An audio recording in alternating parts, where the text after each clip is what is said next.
At the start of the story, we see a brave king leading his army as they chase a terrifying monster. The beast disappears into its cave, and the king and his soldiers follow it inside. But the moment they enter, the creature breathes fire from its mouth, engulfing the soldiers in flames and killing them instantly. Left all alone, the king realizes he has no choice but to beg for his life. The scene then shifts to the present day, where we arrive at another kingdom, one that's suffering from extreme poverty. Its people are starving, struggling to survive. Here, we meet the stunningly beautiful Princess Elodie. That day, an unexpected marriage proposal arrives from the prince of a powerful and wealthy kingdom. Overjoyed, Elodie's father believes this union could save their people and lift their kingdom out of misery. Though hesitant, Elodie agrees to marry the prince for the sake of her people's survival. Soon after, the royal family sets out on their journey to the grand wedding. Along the way, they spot a few dragons soaring through the skies in the distance, an astonishing and unsettling sight. Eventually, they arrive at the prince's magnificent palace. The towering architecture, lavish interiors, and breathtaking beauty leave Elodie awestruck. The royal family receives a warm and extravagant welcome. That night, while resting in her chambers, Elodie notices a strange fire glowing faintly atop the distant mountains. The next morning, the queen urges Elodie's father to hold the wedding immediately, the very next day, fearing her son might fall for someone else if they delay. Later, the prince invites Elodie for a private walk. Taking her hand, he says softly, "You are the most beautiful princess in the entire world. I'm the luckiest man alive to be marrying you. A woman as breathtaking as you is a blessing only fate can give." As they talk, they climb to the top of a hill. Elodie mentions seeing the mysterious flames on the mountains last night. The prince smiles and explains, "Those mountains are sacred to us. Before our wedding night, we perform ancient rituals there." Hearing this, Elodie blushes deeply. Meanwhile, Elodie's father has been behaving strangely ever since he first met the queen, restless, anxious, and uneasy. Sensing something is wrong, Elodie's mother presses him for answers, but he refuses to explain. Growing suspicious, she goes to the queen directly, but the queen coldly dismisses her, sneering, "You come from a poor, insignificant kingdom. I don't converse with people beneath me." Disturbed, Elodie's mother warns her daughters that something terrible is about to happen. Soon after, Elodie's father distracts her and quietly leads her away, clearly hiding something. The very next day, in a rushed ceremony, Elodie and the prince are married. Afterward, the prince takes her up to the mountains where a crowd from the kingdom is already gathered outside a massive cave. It's there that the queen reveals the horrifying truth. Long ago, a powerful dragon plagued their kingdom, burning villages and slaughtering people. In desperation, the king entered this very cave to confront the beast, but when he faced it, he surrendered. To save his own life and his kingdom, he made a dark bargain. In exchange for peace, the king promised to sacrifice his 3 daughters to the dragon. From that day forward, the kingdom was spared, but the ritual of offering royal brides to the creature has continued for centuries. Before Elodie can process what's happening, the queen slices both Elodie's and the prince's hands, joining them together, and declares, "From this moment you are bound as one. Now fulfill your duty, and give me a grandson." Embarrassed, Elodie blushes, but before she can react, the prince suddenly sweeps her into his arms and throws her off the cliff deep into the cave below. Elodie crashes violently against the rocks and loses consciousness. When she finally wakes, dazed and bruised, she cries out for help, but her voice only echoes in the darkness. No one comes. Her screams, however, awaken something far more dangerous. From deep within the shadows, the ancient dragon stirs.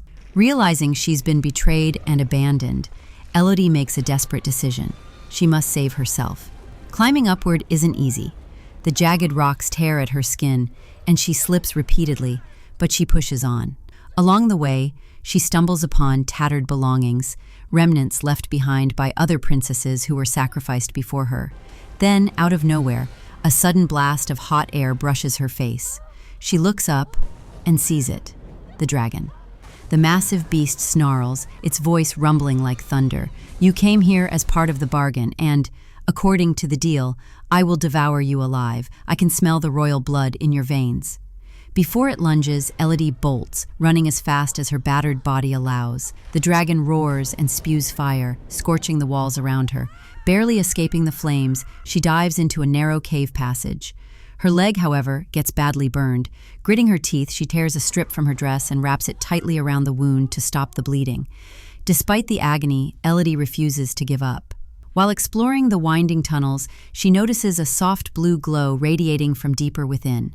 Following the light, she discovers hundreds of tiny, luminescent insects clustered together, shimmering like living stars. Carefully, she collects some of them, using their glow as a makeshift lamp. Suddenly, the dragon attacks again, blasting fire into the cavern, but Elodie squeezes herself into another narrow passage, escaping by inches. From outside, the dragon bellows, "How long do you think you can hide from me? In the end, you'll still be my meal." Inside the cave, Elodie notices hundreds of names carved into the walls, the names of princesses sacrificed throughout the centuries. Her chest tightens as she imagines their terrible fate. Overwhelmed, exhausted, and terrified, she finally collapses into restless sleep. When she awakens, she discovers something extraordinary. The glowing insects she collected have swarmed around her burned leg. Panicking, she tries to brush them off, but then realizes the impossible. Her wound is completely healed. What seemed like a nightmare turns out to be a miracle. Determined to survive, Elodie ventures deeper until she finds an ancient map carved into the stone walls, marking a secret escape route. But the path is treacherous, lined with razor-sharp rocks. Ignoring the searing pain as the stones cut into her hands and feet, she climbs relentlessly until she finally emerges outside the cave. However, freedom is still out of reach. She's now perched on the edge of a towering cliff with no safe way down. Trembling, exhausted, and overwhelmed, Elodie breaks down in tears, screaming for help. And then, a shadow eclipses the light. The dragon is back. It lands behind her, its booming voice echoing through the mountains. "No matter how hard you try, no one has ever escaped alive. Tonight, I feast on your flesh." Just as Elodie braces herself for the attack, a voice suddenly echoes from below the cave, her father's voice calling her name. Hearing the sound, the dragon bolts toward Elodie's father. At the same time, Elodie races in the same direction, desperate to reach him. On the way, she passes piles of glittering treasure, and among them notices 3 shattered dragon eggs. The sight hits her like a thunderbolt. The queen's story had been a lie. In reality, when the king first entered this cave years ago, he discovered the dragon's eggs. Inside them, 3 baby dragons were just about to hatch, but the ruthless king ordered the newborns killed. From that moment on, the dragon vowed vengeance. When the dragon once captured the king, he begged for his life. She agreed to spare him, but on one condition. "I want you to suffer the same pain I endured. From every generation of your bloodline, I will take 3 children as a sacrifice. Only then will I let you and your kingdom live in peace." Back in the present, Elodie's father frantically searches for her when the dragon suddenly emerges, blocking his path. Summoning all his courage, he declares, "I've come to take my daughter back. If I have to fight you for her, I will." Amused, the dragon responds coldly, "Then call your daughter here." Instead, he shouts, "Elodie, wherever you are, stay away, don't come here." Enraged by his defiance, the dragon lashes out and kills him instantly. Elodie watches in horror as her father collapses. A gut-wrenching scream escapes her lips. Hearing it, the dragon locks onto her location. Seizing the moment, Elodie runs to her father's side. With his final breath, he whispers, "I'm paying for my sins, my child, but you must live. Find a good prince, make a life for yourself, and leave this cursed place. Your mother and sister are waiting for you on the ship."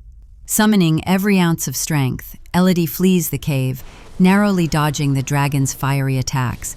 She stumbles into the open air, but the dragon isn't finished. She bursts out of the cave, still hunting Elodie, scorching the ground behind her. By sheer luck and courage, Elodie escapes.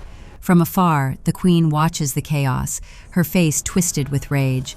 "That wretched Elodie has ruined everything," she hisses, "but I'll make sure she walks straight back into the jaws of death." Meanwhile, on the ship, Elodie's mother and little sister wait anxiously. Suddenly, the queen arrives with her guards and seizes Elodie's sister. Her plan? To sacrifice the girl in Elodie's place, protecting her kingdom at any cost. When Elodie's mother tries to stop them, the guards stab her. Moments later, Elodie, exhausted, injured, and heartbroken, finally reaches the ship. She finds her mother bleeding but alive. Through the pain, her mother manages to say, "I'll be fine, Elodie. I'll take care of myself. You have to save your sister. They're taking her back into the cave. Inside the cave, the queen slashes her own palm and then Elodie's sister's, performing the blood ritual that seals the sacrifice. She pushes the terrified girl toward the deadly pit. The dragon grabs Elodie's sister but doesn't kill her immediately. Sitting beside her broken eggs, she whispers darkly, "Your ancestors murdered my babies, but this time I'll kill Elodie to torment their souls. I know she'll come for you."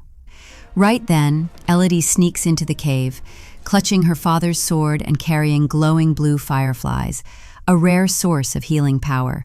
She creates a loud distraction, drawing the dragon's attention away. As the beast turns, Elodie dashes toward her sister, almost freeing her, but the dragon returns.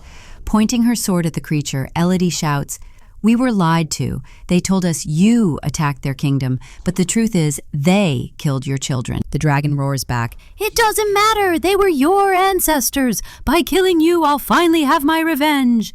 Elodie screams, "We are not their children!" But before she can explain, the dragon attacks, her fiery breath burning Elodie badly. In a desperate move, Elodie plunges her sword into the dragon's eye, blinding her. Suddenly, something awakens deep inside Elodie. She exhales, and flames burst from her own mouth. But the power backfires, scorching her hand. Holding up her burned palm, she cries out, "Look at this! They cut us, mixed our blood, and made us royal. We are not their children. Those traitors live safe in their palace, sending innocent girls like me here to die. And you've been killing innocents too." The dragon hesitates, her rage melting into sorrow. Tears glisten in her massive eyes as she whispers, "Then my punishment should be death. Kill me." But Elodie lowers her sword. "No," she says softly, "I'm ending the cycle of hate." Using the glowing fireflies, Elodie heals the dragon's wounds. Now united, Elodie and the dragon storm the palace. Inside, the prince is about to lure another innocent girl into a sham marriage, preparing her for sacrifice. Elodie bursts in and warns the girl, helping her escape. Facing the stunned crowd, Elodie shouts, "If you value your lives, run. Leave this cursed place before it's too late." The queen snarls in fury, "You insolent girl, do you think you can defy me? I've sacrificed hundreds like you. Killing you will be my pleasure." Elodie's voice rises like thunder. "I didn't come alone. I brought your death with me." At that moment, the dragon crashes through the palace roof, unleashing a tidal wave of fire. The royal family screams as flames engulf the throne room, ending centuries of cruelty and deceit. In the aftermath, Elodie gathers the kingdom's treasure, not for herself, but to rebuild the lives shattered by the monarchy's lies.